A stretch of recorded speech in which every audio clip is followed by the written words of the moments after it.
Sobre o que a gente vai falar hoje? Hoje a gente vai falar sobre 5 coisas que a gente pode aprender com o filme Luca. E pra quem caiu de paraquedas nesse vídeo, nós somos a N-Blue, uma produtora de vídeos. E nesse vídeo nós vamos falar um pouquinho sobre 5 coisas que nós aprendemos com o novo filme Luca, que você pode aplicar na sua produção de vídeo profissional ou caseira. Então, se você trabalha com vídeo, ou se você faz vídeo pro YouTube, ou se você faz vídeo pro TikTok, ou se você faz qualquer tipo de vídeo, esse vídeo que a gente preparou pra vocês pode ser bastante útil. Então, bora lá. Antes de mais nada, a gente vai introduzir um pouquinho sobre o que fala o filme Luca, sem spoilers. Lembrando, tá disponível no Disney Plus, então você já pode assistir se você tiver acesso, e é da Pixar, que já é muito conhecido, não precisa nem apresentar, né? E da Disney, por isso tá disponível Que é um Disney pouquinho mais Plus. conhecido.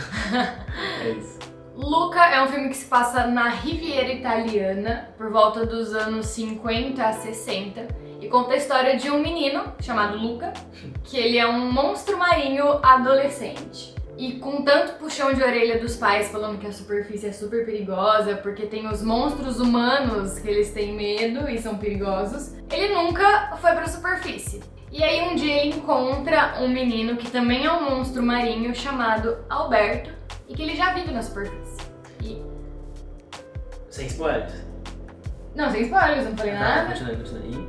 Só que quando eles saem pra fora da água, eles viram humanos. E aí Que a história começa. que a história começa. Esse vídeo não tem spoilers, então assiste o filme depois ou antes, que vai estar te ajudando. De preferência antes. Bom, a gente trabalha com produção de vídeo e a gente fala sobre câmera, etc.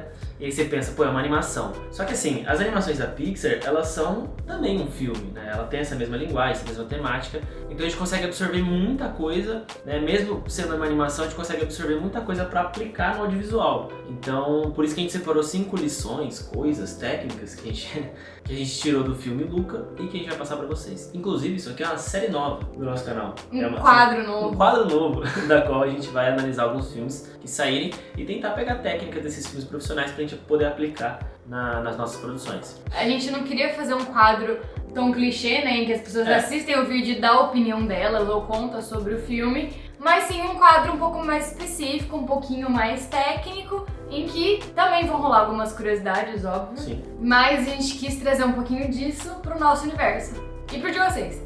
É isso. Então bora pro primeiro ponto. O primeiro ponto é uma marca registrada da Pixar, de todos os filmes, que é a atenção à direção de arte que eles têm. Eles dão uma atenção minuciosa e eles realmente aplicam isso nos filmes. Então os filmes da Pixar têm uma imersão muito boa. Quando você assiste um filme da Pixar, parece que você está vivendo aquele lugar que eles criaram, de tão detalhado que é a direção de arte. Seja das cores, dos personagens, da ambientação, tudo que tá envolto nisso, eles aplicam. E para esse filme, tem uns destaques muito legais. Inclusive, a Pixar já fez isso com outros filmes. O Up, por exemplo, eles, para criarem o Kevin e a Narceja, eles soltaram avestruzes lá nos estúdios deles para eles vivenciarem, ver como é que o bicho anda e conviver com o negócio mesmo. No caso de Ratatouille, por exemplo, eles foram para França e realmente conviveram lá. Então assim, eles não só vê umas fotos e tentam reconstruir, eles vivem um lugar para estar o mais fiel possível. E é por isso que quando você assiste um filme da Pixar, você se sente como se você estivesse dentro desse universo. E é impressionante a quantidade de detalhes que eles colocam no filme. Eles cuidam de cada mínimo detalhe.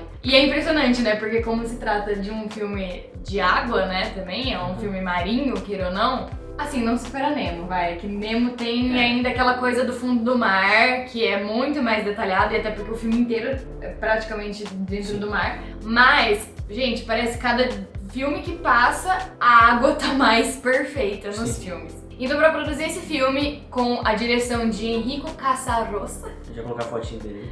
ele é um diretor italiano que cresceu em Gênova, que é uma cidadezinha inclusive citada no filme. E como falar de Itália sem falar de comida, né? Exato. E aí que tá a atenção aos detalhes da Pixar. Porque eles pegaram um dos pratos, o prato mais tradicional. Que é a pasta. O italiano, assim como o brasileiro, respeita muito a comida local. É uma cultura, faz parte da cultura. E Pensando nisso, a Pixar deu muita atenção no principal prato, que é a pasta, né? Que é o macarrão, né? E algumas outras massas, mas principalmente o macarrão. E realmente, assim, é impressionante. Se você gostou das comidas do Ratatouille, você vai pirar, porque, assim, é muito bem feito. É uma vontade de comer. E é muito legal como eles pegam algumas coisinhas pra deixar mais realistas. Tipo a água, porque ela é muito importante pro filme. O macarrão, porque ele é muito importante pra cultura. Então, assim, tem coisas que acabam até destoando, fica até meio cartoonizado, mas tem coisas que são extremamente realistas. E aí você consegue dar mais atenção pra aquilo. Então eu acho muito legal essa técnica. Por isso que a direção de arte da Pixar, principalmente de Luca, é uma ótima referência pra gente seguir. E por falar em tantos detalhes, eu até dei uma pesquisada em algumas curiosidades impressionantes do filme. Primeiro que todas as vozes de fundo das crianças do filme foram realmente gravadas na Itália, então essas vozes são reais. A outra coisa muito interessante é que os personagens, o Luca e o Alberto, eles possuem mais de 220 controles faciais diferentes para fazer as expressões dele. Claramente, os personagens são bem mais arredondados, então a boca deles também tem expressões arredondadas e para isso, né, para não ficar nas mesmices, eles colocaram todo isso de controle facial. E a outra coisa que a gente até comentou durante o filme é que é impressionante a transformação deles, principalmente do monstro marinho para humano, o que acontece muitas vezes, mas todas as vezes que acontece é impressionante, não vira clichê assim.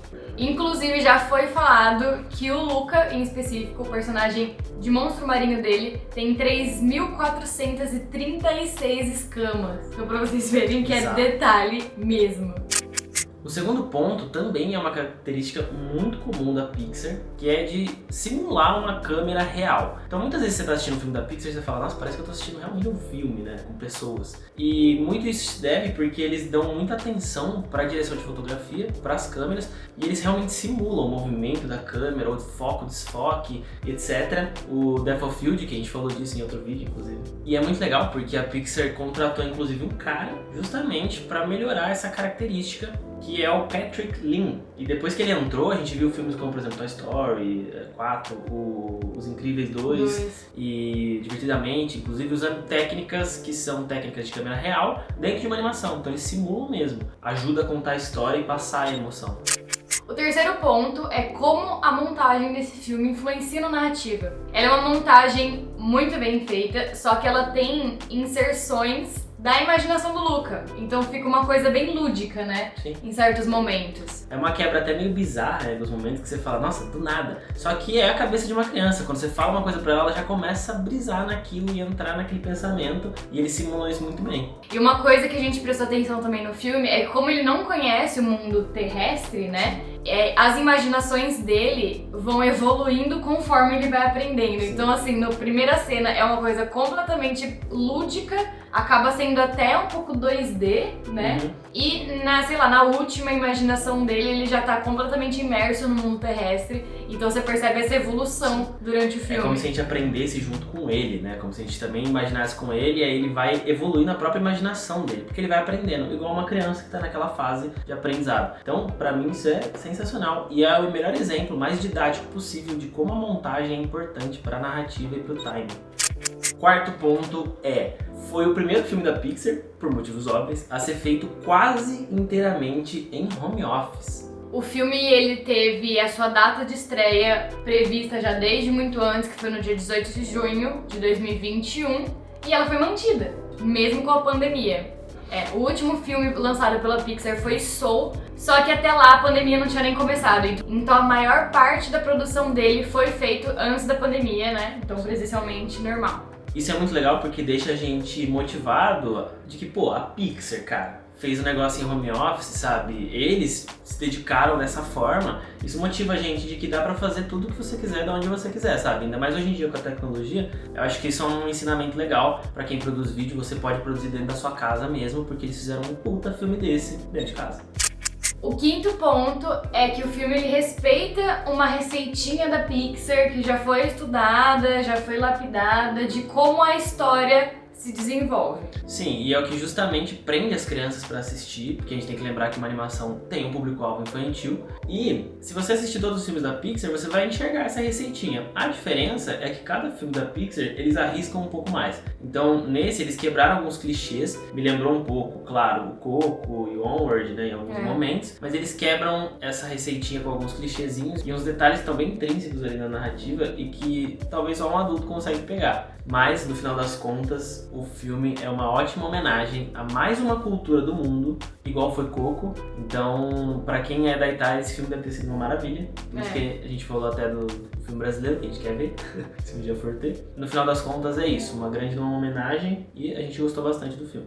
Uma coisa muito legal é que, assim como Onward, Coco, que eles fazem a imersão de um mundo fantasioso, assim, a gente percebeu que tem muitos detalhes nesse quesito, assim. Tudo bem que é um mundo marinho, mas não é igual ao Nemo, que são peixes já conhecidos, de espécies reais e tudo mais. São monstros marinhos, que veio da cultura do folclore italiano, então já é algo fantasioso.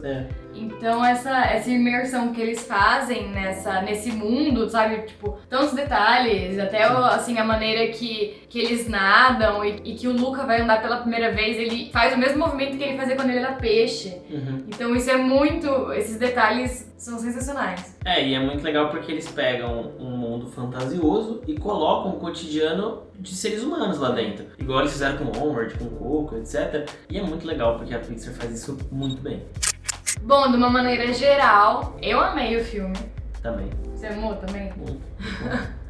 Então assistam Luca, e se vocês já assistiram, comenta aí o que vocês acharam, se a gente esqueceu de algum ponto, se vocês querem colocar algum ponto interessante, o que vocês acharam, se você não gostou, se você gostou, o que você achou. Deixa aí nos comentários um feedback para esse modelo novo que a gente está testando aqui também. Não esquece de deixar um likezinho para ajudar a gente, se inscrever no canal, ativar o sininho e também segue a gente lá no nosso Instagram que a gente está postando vídeos toda semana. Eu ia falar todo dia, mas ainda não.